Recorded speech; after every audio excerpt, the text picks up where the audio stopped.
Diriwayatkan oleh Imam Ahmad bin Hanbal dalam musnadnya bahwa ada seorang laki-laki yang bernama Nuaiman. Ini Nuaiman di kehidupan Rasul sallallahu alaihi wasallam ada orang yang seperti itu gitu. Orang yang sering minum minuman keras. Rasulullah SAW marah, murka. Rasulullah kalau yang berhubungan dengan Rasulullah tidak marah. Tapi kalau sudah berhubungan dengan agama, Rasulullah SAW adalah orang yang paling marah, orang yang paling istiqomah dalam kebenaran. Maka Rasulullah panggil Nuaiman, apa yang kau lakukan? Dia katakan, aku minum minuman keras ya Rasulullah. Rasulullah cambuk dia. Kemudian dia bertobat kepada Allah. Kemudian ketahuan lagi minum. Kemudian dicambuk lagi oleh Rasulullah SAW. Sehingga sebagian sahabat memukul dia dengan pukulan yang banyak. Sehingga apa yang berlaku? Sebagian sahabat mengatakan, la'natullahi ala Nuaiman. Semoga Allah melaknat Nuaiman. Dia mempermainkan Rasulullah. Dia bilang sudah mau taubat tapi minum lagi. Dia bilang sudah mau taubat tapi minum lagi. Maka Rasulullah SAW mengatakan, la tal'anuh fa innahu yuhibbullaha wa rasulah. Kata Rasulullah, jangan kamu laknat Nuaiman, karena dia itu cinta sama Allah, cinta sama Rasulnya. Dalam riwayat dia dicintai Allah dan dicintai oleh Rasulnya Muhammad sallallahu alaihi wasallam. Ibn Majah menceritakan bahwa Nuaiman ini pernah suatu waktu diajak oleh Sayyidina Abu Bakar pergi ke negeri Syam. Negeri Syam itu di mana? Seperti yang diceritakan tadi, antara daerah Suria, Lebanon, Yordania, kemudian Palestina. Daerah seperti itu. Umumnya orang Quraisy pada masa itu mereka memiliki rihlah berdagang, membeli dagangan ke Syam, kemudian dijual lagi di kota Makkah. Ketika itu Rasulullah SAW didatangi Abu Bakar. Sayyidina Abu Bakar mengatakan kepada Rasulullah, ya Rasulullah, saya mau izin ya Rasulullah. Mau apa? Saya mau ajak dua sahabat kamu ini ikut berdagang ya Rasulullah. Siapa kata Rasulullah? Nuaiman. Kata Rasulullah SAW, Nuaiman kamu mau ajak? Mau ngapain? Biar seru-seruan aja ya Rasulullah. Kata Rasulullah, ya sudah, saya izinkan kamu bawa Nuaiman. Ketika itu Sayyidina Abu Bakar membawa Nuaiman sama satu sahabat namanya Suwaibid ibn Harmalah. Siapa namanya? Suwaibid ibn Harmalah. Ini sahabat Rasulullah SAW yang memiliki sifat yang berbeda-beda. Kalau Nuaiman ini aneh. Pernah Rasulullah SAW dibawain makanan banyak, dikasih Rasulullah, dikasih sahabat semua. Semuanya sudah makan, tiba-tiba si Nuaiman ini, sahabat Nabi Nuaiman mengatakan kepada Rasulullah, ya Rasulullah, ini yang penjualnya, tolong kau yang bayar ya Rasulullah. Makanan udah habis. Makanan udah habis, Rasulullah SAW bingung, saya yang bayar. Akhirnya Rasulullah katakan kepada sahabat, ayo keluarkan uang, kita patungan, kita bayar. Rasulullah aja mainin, apalagi kita orang. Sallallahu ala Nabi Muhammad. Nuaiman diajak Sayyidina Abu Bakar. Kata Rasulullah SAW, benar kamu mau ajak Nuaiman? Iya ya Rasulullah. Diajaklah. Diceritakan dalam riwayat Ibn Majah. Diceritakan juga di dalam Siyar A'lam An-Nubala. Diceritakan juga di dalam musnadnya Imam Ahmad bin Hanbal. Dalam riwayat Imam Ahmad bin Hanbal. Maka diceritakan Nuaiman diajak oleh Sayyidina Abu Bakar. Sesampainya di negeri Syam, semua dibagi tugas. Fulan bin Fulan kerjaannya ini, Fulan bin Fulan kerjaannya ini. Semua memiliki kerjaan. Nuaiman tanya, wahai Abu Bakar, kerjanya saya apa wahai Abu Bakar? Kata Sayyidina Abu Bakar, kamu mau ngapain terserah kamu wahai Nuaiman. Yang penting kamu ikut saya kan. Kemudian satu di antara mereka namanya Suwaibid ibn Harmalah. Ditanya oleh Sayyidina Abu Bakar, wahai Suwaibid, kamu mau kerjaan apa? Kata Suwaibid, terserah kamu wahai Abu Bakar. Kata Sayyidina Abu Bakar, kamu menjaga makanan, karena saya tahu kamu ini adalah orang yang senantiasa menjaga amanah. Suwaibid ini kalau disuruh maju dia maju, disuruh mundur dia mundur, disuruh ke kanan dia ke kanan, disuruh ke kiri dia ke kiri. Orang yang ikut aja.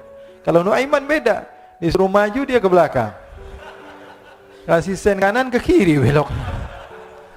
Nuaiman itu orang yang berbeda. Maka Suwaibid mendapatkan tugas, semua mendapatkan tugas kecuali Nuaiman. Sehingga ikhwani, apa yang berlaku, apa yang terjadi? Sayyidina Abu Bakar pergi sibuk dengan kesibukannya, sehingga datanglah waktu siang. Nuaiman sudah lapar. Nuaiman cari makanan. Dia enggak punya uang, diajak Sayyidina Abu Bakar tapi tidak diberikan uang. Sehingga dia cari-cari makanan, dia tahu Suwaibid yang jaga makanan, dikatakan, wahai Suwaibid, saya mau makan, berikan kepada saya satu roti saja. Yang terpenting apa? Saya makan sekarang, saya sudah lapar. Kata Suwaibid, ya Allah Nuaiman, kita tunggu Abu Bakar saja sehingga dia datang, karena ini amanat. Amanat dari Abu Bakar, saya tidak boleh berikan pada siapapun kecuali atas izin Abu Bakar. Kata Nuaiman, kasih saya makanan, kalau tidak saya bikin masalah sama kamu. Merah wajahnya Suwaibid, karena dia tahu, jangankan saya Rasulullah jadi mainin. Bingung, apa yang harus saya lakukan? Akhirnya Nuaiman bilang, gampangannya aja, kata Nuaiman, kamu kasih saya makanan, atau kalau tidak saya bikin masalah sama kamu. Bingung Suhaib pikir panjang. Setelah itu dia katakan, ya sudah Nuaiman, saya tetap mau jaga amanah Abu Bakar, karena saya takut ini adalah perintahnya Allah, perintahnya Rasulullah sallallahu alaihi wasallam, dan perintah daripada Abu Bakar sahabatnya Nabi. Kata Nuaiman, kalau memang begitu kamu maunya, ya sudah, berarti kamu ngajakin berantem sama saya. Nuaiman pergi ke pasar. Dia cari-cari tempat penjualan hamba sahaya. Dia lihat-lihat beberapa hamba sahaya. Ini berapa harganya? Ini katanya 10 qalanis. Ini berapa? Ini harganya, hitungan orang zaman dahulu kita sih hitung seperti dirham, berapa ratus dirham gitu, 200 dirham. Yang ini berapa? 300 dirham. Yang ini berapa harga hamba saya? 300 dirham. Harganya antara 300, 200 sampai 100.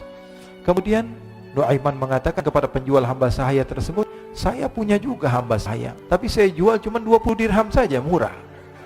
Katanya, apa benar ada hamba saya harganya segitu? Iya, karena dia punya aib, ada kekurangan. Apa? Nanti kalau kalian tangkap, dia bakalan teriak, saya ini bukan hamba sahaya, tapi orang merdeka. Akhirnya semua orang berkumpul mau beli. Ini Nuaiman sama Nuaiman diajak ke Suhaib bin Harmalah tadi. Kata Nuaiman, itu ada orang yang berdiri sedang menjaga makanan, itu hamba sahaya saya, tangkap saja. Oh baik. Diberikan uang 20 dirham, dimasukkan oleh Nuaiman ke kantongnya, kemudian Suhaib ditangkap. Ketika ditangkap, Suhaib teriak, saya bukan hamba saya orang merdeka. Maka orang-orang tersebut mengatakan, saya sudah tahu kekurangan kamu. Ini memang kekurangan kamu, memang kamu, tapi saya tidak perlu dengan budget kamu, yang penting kerjanya kamu. Ya kan hamba sahaya untuk apa? Untuk kerja, mau dia ngomong apa, mau ngomel terserah, yang penting dia mau kerja. Akhirnya ditangkaplah Suhaib dan dijual di pasar. Nuaiman punya uang banyak ini. Dia beli makanan, dia beli minuman, dia beli hadiah buat Rasulullah.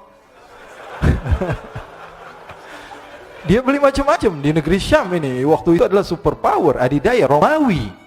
Pada masa itu semua barang mahal, tapi Nuaiman banyak uangnya. Dia belanja ini, belanja itu, sehingga Sayyidina Abu Bakar pun pulang. Ketika Sayyidina Abu Bakar pulang, Sayyidina Abu Bakar cari, mana ini Suhaib? Kita semua sudah lapar. Kata Nuaiman dengan mudahnya dia mengatakan, sudah saya jual wahai Abu Bakar. Maka Sayyidina Abu Bakar bertanya, apa yang kau lakukan wahai Nuaiman? Diceritakan oleh Nuaiman dengan jujur. Nuaiman ini orangnya apa adanya, tapi nyusahin. Saya jual. Akhirnya dibawa oleh Nuaiman, Sayyidina Abu Bakar pergi ke mana?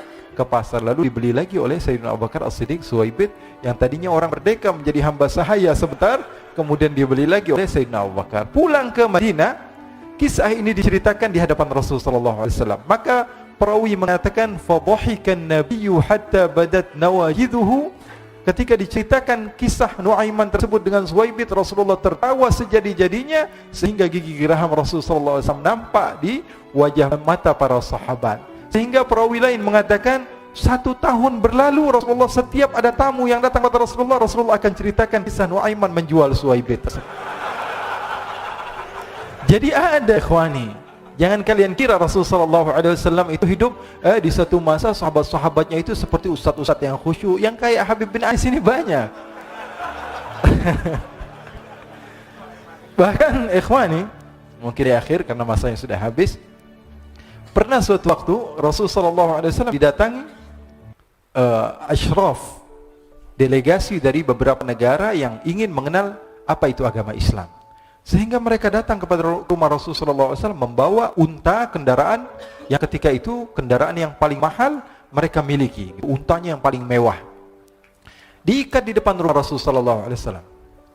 Tamunya pun masuk, duduk bersama Rasulullah SAW. Di depan rumah Rasulullah SAW ada beberapa sahabat. Ada Sayyiduna Hamzah, kalian tahu Sayyidina Hamzah adalah orang yang pemberani. Ada Sayyiduna Umar, kalian tahu Sayyidina Umar adalah orang yang pemberani. Ada Sayyiduna Ali bin Abi Thalib, ada Sayyiduna Sa'ad bin Abi Waqqas. 4 sahabat ini lagi nongkrong gitu depan rumahnya Rasulullah SAW, berjaga sebelum Allah Subhanahu wa taala turunkan ayat wallahu ya'simuka minan nas. Ketika mereka sedang asyik duduk, tiba-tiba Nuaiman datang. Ini Nuaiman kalau datang pasti bikin sesuatu yang aneh. Bahkan dikatakan tidaklah Rasulullah SAW dalam keadaan bersedih, kecuali Nuaiman datang Rasulullah akan tersenyum. Jadi sebagian sahabat itu senang kalau sudah Nuaiman datang, pasti Rasulullah bahagia. Tapi ketika itu Nuaiman datang, ingin duduk bareng Sayyidina Hamzah. Sayyidina Hamzah katakan kepada Nuaiman, bercanda begitu. Nuaiman, kamu lihat unta orang datang dari luar Arab ini. Lihat, kata Nuaiman, ini besar banget ini, badannya besar gitu. Dagingnya pasti banyak. Iya nih, kalau kita sate enak nih ntar malam. Kata Nuaiman. Kata Sayyidina Hamzah, apakah kamu berani? Kata Nuaiman, saya berani aja asal kalian gak bilang sama Rasulullah. Kata Sayyidina Hamzah, benar wahai Nuaiman, benar. Akhirnya Sayyidina Hamzah lupa masalah itu, cuma bercanda-bercanda saja. Sayyidina Hamzah lagi asik sama Sayyidina Umar, Sayyidina Ali. Tiba-tiba apa? Ternyata ketika dia melihat unta tersebut sudah pisah antara kepala sama badannya. Nuaiman mengatakan, wahai Hamzah, ini unta saya sudah potong, saya mau pergi sebentar, kalau Rasulullah cari saya, tolong jangan beritahu di mana saya. Nanti kalau keadaan sudah aman, mari kita nyate bareng-bareng. Ini ada yang seperti itu di zaman Rasulullah SAW. Maka dia pun berlari dan berlari mencari satu tempat supaya Rasulullah SAW dia selamat daripada Rasulullah SAW. Sehingga Sayyidina Hamzah bingung, ini kalau Rasulullah keluar gimana? Ada Hamzah Asadullah, ada Ali bin Abi Thalib, ada Umar, tidak bisa jaga kendaraan tamunya Rasulullah SAW. Akhirnya benar apa yang terjadi, ikhwani. Rasulullah SAW tamunya mau pulang. Ketika dia buka pintu tamu melihat apa? Untanya sudah begitu. Maka teriak, wa naqatah, unta kami wahai Muhammad. Baru mau kenal Islam, unta kami, kendaraan kami sudah dibuang. Rasulullah SAW lihat Sayyidina Hamzah, lihat Sayyidina Ali. Mereka gak bisa ngomong, mereka hanya bilang apa? Nuaiman ya Rasulullah. Rasulullah perintahkan Sayyidina Umar, wahai Umar, sekarang kamu ambil uang, kemudian kamu gantikan, kemudian kamu berikan 2 kali lipat daripada harta unta ini, sehingga apa? Agama Islam tidak didengar dengan sesuatu yang tidak baik di luar sana. Akhirnya diberikan harta, diberikan unta yang baru dan diberikan harta yang lebih untuk orang tersebut, sehingga orang tersebut tidak menjelek-jelekan agama Islam. Kata Rasulullah SAW, dan sekarang waktunya kita balas dendam sama Nuaiman. Nuaiman ternyata berlari tempat yang jauh sampai hampir keluar dari kota Madinah. Dia dapatkan seorang sahabat Nabi yang hadir juga dalam peperangan Badar, namanya Al-Miqdad bin Al-Aswad. Siapa namanya? Al-Miqdad bin Al-Aswad ketika itu sedang menggali sumur. Ketika sedang menggali sumur, Nuaiman datang. Nuaiman katakan kepada Miqdad, wahai Miqdad, wahai sahabat Rasul, kamu orang yang hadir dalam peperangan Badar, kamu adalah orang yang hebat. Dipuji-puji sama Nuaiman. Ada maunya ini. Akhirnya dia bilang, wahai Miqdad, tolong saya. Kenapa wahai Nuaiman, kamu ini kekasihnya Rasulullah, orang yang disayang sama Rasulullah. Kenapa? Saya ini sedang dikejar-kejar orang jahat. Tolong selamatkan saya. Saya pengen masuk ke dalam sumur, boleh atau tidak? Kata Miqdad, siapa yang mengejar kamu? Pokoknya saya dikejar sama orang-orang. Kamu mau atau tidak selamatkan saya? Kata, sudah, selagi kamu itu adalah sahabat Nabi, silahkan kamu masuk. Masuk akhirnya Nuaiman ke dalam sumur tersebut. Lalu Nuaiman mengatakan, wahai Miqdad, dia keluar lagi. Nanti kalau ada yang cari saya, tolong jangan beritahu saya di dalam sumur ya. Kata Miqdad, baiklah. Kata Nuaiman, siapapun yang bertanya tentang saya, kamu tidak akan kasih tahu. Iya, kata. Walaupun Rasulullah yang tanya saya. Katanya, mungkin Rasulullah datang ke tempat sejauh ini. Iya, walaupun Rasulullah. Akhirnya masuk Nuaiman. Setelah beberapa menit, Rasulullah dan rombongan benar datang. Miqdad bingung ini. Ini kenapa Rasulullah datang ke RW kami nih? Ada apa ini Rasulullah sampai sejauh ini? Ditanya, ya Rasulullah, ada apa ya Rasulullah? Kata Rasulullah, saya cari Nuaiman. Di mana Nuaiman? Innalillah, kata Miqdad. Enggak dijawab ini Rasulullah. Kalau dijawab saya ingkar janji. Akhirnya apa dia katakan? Wahai Rasulullah, mata saya tidak memandang kepada Nuaiman, tapi tangannya nunjuk ke dalam sumur. Sahabat. Apa dia bilang? Mata saya tidak melihat kepada Nuaiman, tapi tangannya nunjuk ke sumur. Akhirnya dibuka sama Rasulullah, Nuaiman muncul. Kata Rasulullah, Nuaiman, kamu bikin malu saya, wahai Nuaiman. Ya Rasulullah, yang bersalah bukan saya, tapi orang yang mencari saya bersama kamu, ya Rasulullah. Akhirnya Rasulullah nengok, siapa? Ternyata Nuaiman sudah lari kabur. Sallu ala Nabi Muhammad. Kisah-kisah seperti ini sebenarnya banyak sekali, ya. Ini menunjukkan kepada kita bahwa kehidupan Rasulullah itu begitu indah. Rasulullah SAW, kalau kamu mau menjadi orang yang baik, contoh Rasulullah. Mau menjadi bapak yang baik, contoh Rasulullah. Mau menjadi pemimpin peperangan yang baik, Rasulullah. Mau menjadi murid yang terbaik, contoh Rasulullah. Bagaimana akhlak Rasulullah. Mau menjadi suami yang baik, contoh Rasulullah. Dalam segala hal, apapun itu Rasulullah SAW adalah makhluk yang paling terbaik. Pernah suatu waktu